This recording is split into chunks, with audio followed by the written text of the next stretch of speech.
always imagined my daughter would speak at my funeral, not because I wanted some glowing tribute, but because I thought I raised her to love me, or at the very least acknowledge me. Instead, it was her wedding day when she finally told me how she really felt. "Honestly, Mom," she said, swirling a champagne flute, "you've done your duty. Now you can just go, die, or something." She laughed tipsy, carefree, like she'd told a joke. The guests twirled under fairy lights. My ex-husband's new wife pulled her fur tighter, pretending not to hear. I just stared at my daughter no longer. Ava, my little girl with scraped knees and sleepover secrets. She was someone else now, someone cold, and I realized I didn't know her anymore. That was 3 months ago. Now I sit in the lawyer's office with a trembling hand, my will before me. $4 million in property and liquid assets, once earmarked for her. Now, perhaps not. How would you like to proceed, Mrs. Rourke, my attorney asks. I stare at Ava's name etched in ink, then slowly I draw a line through it. "Remove her," I whisper. I hadn't planned to, not until she said what she did, not until she made it clear I was nothing but a burden, something to outlive. Curious, isn't it, how one sentence can unravel 3 decades of sacrifice? I didn't sleep the night I struck Ava from my will. I kept hearing her voice. "You can just go, die, or something." It wasn't just cruel. It was calculated, and the more I thought about it, the more a feeling bloomed in my chest, something colder than anger. Dread. I remembered something strange. From the week before her wedding, I had gone into the attic looking for her baby album. She'd asked for it, for some wedding slideshow, she said. But when I got up there, the box where I kept all our old photos had been opened, and another box, a locked one, had been moved. I hadn't opened that chest in 20 years. It contained documents, the deed to the house, my updated life insurance policy, a binder from the investment account my late sister left me. Quietly managed, quietly grown into $4 million. No one knew about it, not even Ava. At least I thought. But that afternoon I saw smudges on the box's latch, faint fingerprints, a scratch that wasn't there before. My heart pounded as I ran a finger along the lock, still closed, still dusty. I wanted to believe I was imagining things, but something inside me twisted. Had Ava snooped, or someone she brought, her fiancé, that always smiling Derek, who liked to call me Maureen instead of Mom? I remembered the strange question he asked at the rehearsal dinner. "So what's the plan with the house, after you're gone?" He laughed afterward, but his eyes never did. The next morning I checked my bedroom drawer, where I kept the spare key to the attic box. It was gone, and in its place, a folded note. "You should really think about your legacy. Ava deserves everything. No signature." I sat down hard on the edge of the bed. My heart raced, my breath shallow. Someone had been in my private things. Someone had violated my space, found my secrets. And now they were warning me. I wasn't just grieving the loss of my daughter's affection anymore. I was afraid, really afraid, because I wasn't sure if she still saw me as a mother or just a barrier. You don't know betrayal until you've heard your child call your grief exhausting. That's what Ava said the day I brought up her father. We were in the middle of brunch, 2 weeks after the wedding. She was glowing all white linen and spray tan like a real housewife in training. I mentioned how her father would have hated Derek, too slick, too quick to touch my checkbook. She rolled her eyes. "God, Mom, can you stop using Dad as a crutch? He's been dead 10 years. Honestly, your grief is exhausting. Exhausting, as if I wore my widowhood, like a drama costume." I gripped my coffee cup so hard, I thought the handle would snap. She kept talking, like she hadn't just punched through my chest. "That's why I never told you what Derek found," she continued, all casual. "That little folder in the attic. You never said you had money. Mom, $4 million. You've just been sitting on it." I went still. She took a bite of her avocado toast, like she'd said nothing at all. My mouth dried. My pulse throbbed in my ears. "You broke into my lockbox." She shrugged. "You hide things. We were just trying to understand the full picture. You're not going to be around forever." My stomach flipped. "You are not going to be around forever." She said it like a weather report, like a forecast. And that's when I knew. It wasn't about money. It was about entitlement, about erasing me before I even died. Ava had learned to smile with her teeth and lie with her eyes, just like her father's mistress used to. just like Derek now did. She wasn't trying to build a life, she was trying to take mine before I was even gone. And suddenly, I didn't just feel hurt, I felt furious. I had wiped her nose, held her during seizures, covered her tuition by selling my mother's pearls, and now she saw me as a safe to be cracked, a walking vault in orthopedic shoes. I stood up from brunch and left her sitting there with her $14 mimosa, stunned and blinking.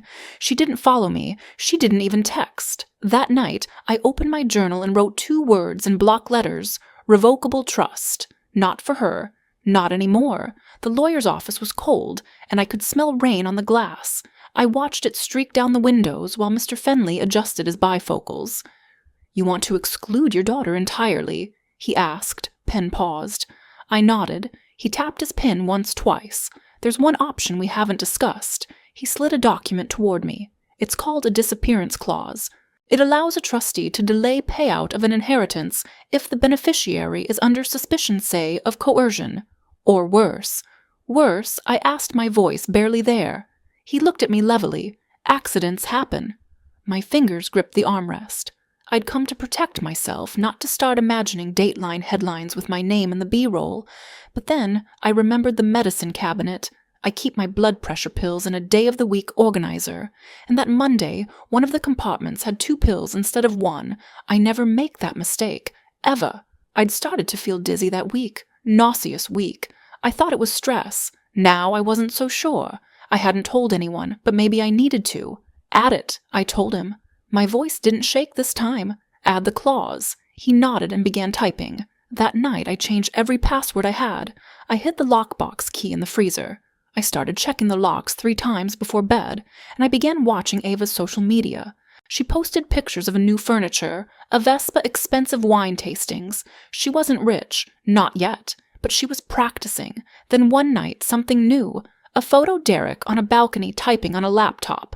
The caption, "Business never sleeps." In the corner of the screen, barely visible, was the logo of my private brokerage firm. He was inside my account, or trying to be. I sat there frozen, the phone slipping from my hands. It was no longer a matter of paranoia. They weren't waiting for me to die. They were preparing to help it along. I called Mr. Fenley at midnight. I want the will changed, completely airtight, and I want it in writing that if I die unexpectedly, there will be an audit, a full forensic audit. He didn't ask why. By the time the revised documents were signed, notarized, and secured in a fireproof safe, I had begun to live like someone being hunted. Because in a way I was, and I wasn't sure which was scarier, the idea that they wanted me gone, or the possibility that they already had a plan. It happened on a Tuesday. I woke to banging on my front door, not polite knocks, but fists. I pulled on my robe and opened it to find Ava on the porch, face tear-streaked mascara smeared. "You changed the will," she said, voice raw. "So, she knew." "I did," I said carefully. She stepped inside, uninvited. "Do you know what you've done to me?" I stared. "To you? You cut me out. You humiliated me. Derek's furious. He thinks I'm a fool, that I let you slip through our fingers." Our fingers? There it was. No denial, no apology, just ownership. She paced the kitchen like a caged thing. "He's talking about leaving. Says I ruined everything. That I'm useless now." A wave of nausea rolled through me. "I raised you to be better than this," I said softly. "Not to tie your worth to a bank account." She stopped. Her lip trembled. For a flicker, I saw the girl I used to know. Then she laughed bitterly. "Don't pretend this is noble. You've been punishing me ever since Dad died. What you turned cold. You never smiled again. You made me feel like I wasn't enough to fill the space he left." I blinked, stunned. I was drowning in grief. "You were 10. I was trying to survive. I was 10, she repeated, stepping closer. "And I needed a mother, but you were already a ghost." The words slashed through me, not because they were cruel, but because they might have been true. Tears burned my eyes. I was broken, but I never stopped loving you. She looked away. Well, it wasn't enough. Silence stretched between us. Then she reached into her purse, pulled out a folder, and slid it across the table. "I brought the original will. The one before you changed it. Derek wants you to sign it back. Make things right." I looked down. Her hand was trembling. I didn't open it. "I can't," I said. She flinched. "Then I guess this is goodbye." Her voice was ice. She turned and left. I stood there shaking long after the door closed. That night I cried into the pillow where her baby teeth were once hidden in tiny envelopes. I had already lost a husband, now I'd lost a daughter too. The house was silent after Ava left, but something wasn't right. I stood in the living room staring at the spot where she'd placed the folder. The original will. She said Derek wanted me to sign it, but Ava never handled our legal paperwork, not even her college forms. That was always me. Or Derek lately. Why bring the folder? Why insist I sign it back? I walked over and opened it with shaking fingers. There was no will inside, just 2 pieces of paper, one a printed note from a notary service appointment pre-authorized for power of attorney adjustments, and the other a contract with my forged signature already on it. It gave Derek full financial authority over my estate in the event of mental decline or voluntary transfer. Voluntary. That was the setup. If I had signed and initialed where Ava told me to, I would have sealed my own financial execution. I stared at the pages, heart thudding, and then a sound, a click. I turned slowly. A tiny red light blinked from the bookshelf, the fake plant camera Derek had given me for safety. I had plugged it in but never thought to use it.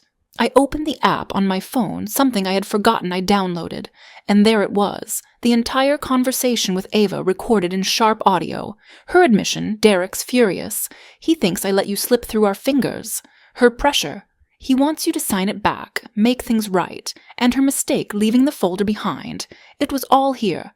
I forwarded the clip to my attorney immediately.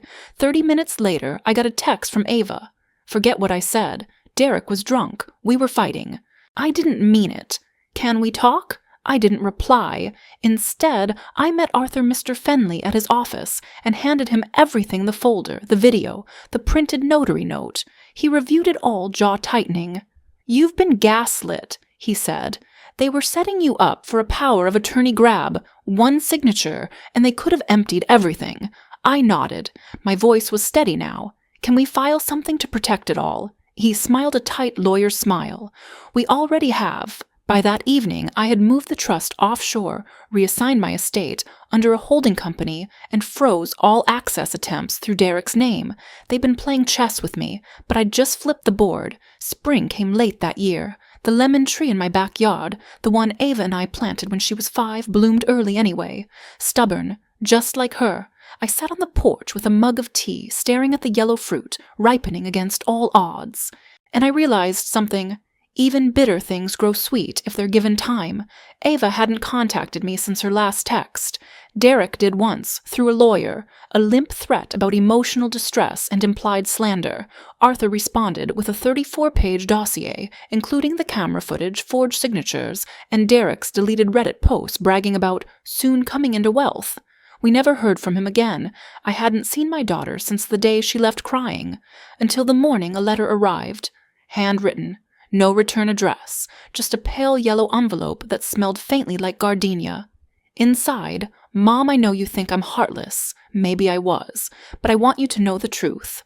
Derek started small. Comments. Doubts. He twisted things. Told me you hated me, said you were hiding money that was meant to be mine. I believed him, because I wanted to, because it was easier than looking at the grief I never let myself feel. You were right, I was 10, and I wanted you to be okay so badly. I never let you be broken. I made you pay for that.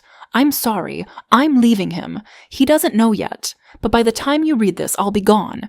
If you can forgive me, I'd like to come home. If you can't, I understand. But I'm planting a lemon tree in my new apartment, just in case. Ava. I read it twice. Then a third time, crying softly into the collar of my cardigan. Forgiveness doesn't come easy. It shouldn't. But neither does motherhood. I reached for my phone, opened my notes app, and wrote a single sentence. Come by Friday. I'll be making lemon cake. Then I hit send, and sat back watching the tree bend gently in the wind. Sometimes the most precious inheritance isn't money, it's memory, redemption, a second chance. And sometimes, if you're lucky, your daughter comes home again, with dirt on her hands and a lemon tree in the back seat. If this story made your heart ache, or reminded you of someone you love, someone you lost, or someone you had to protect from your own blood, leave a comment below. Tell me, what would you have done in her place? And if you've ever had to choose between love and survival, subscribe. This is a space for truth tellers, for women who've been pushed too far and stood back up anyway, because sometimes the hardest goodbyes lead us home again,